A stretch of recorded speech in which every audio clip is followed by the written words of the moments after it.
అద్దం పగిలితే శబ్దం వస్తుంది, కానీ గుండె పగిలితే నిశ్శబ్దమైపోద్ది. వేదన కలిగితే, బాధ కలిగితే మనసులో ఉన్న మనుషులకు చెప్పుకోగలుగుతాం, కానీ మనసులో ఉన్న మనుషులే గాయాన్ని రేపితే ఇంకెవరికి చెప్పుకుంటామండి? అంటున్నారా నేను చెప్పే మాట? వేదన కలిగితే, బాధ కలిగితే మనసులో కొందరు ఉంటారండి, వాళ్ళతో చెప్పుకుంటామండి. మరి ఆ మనసులో ఉన్న మనుషులే గాయపరిస్తే ఇంకెవరితో చెప్పుకుంటామేంటి? దేహానికి గాయమైతే కుదుట పడుతుంది, ఎవరో సహాయం చేస్తారు, మేలు కలుగుతుంది.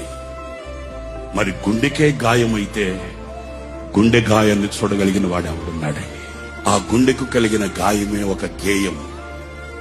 ఆ గేయమే ఈ సంవత్సరానికి మనందరికీ ఒక పాఠం.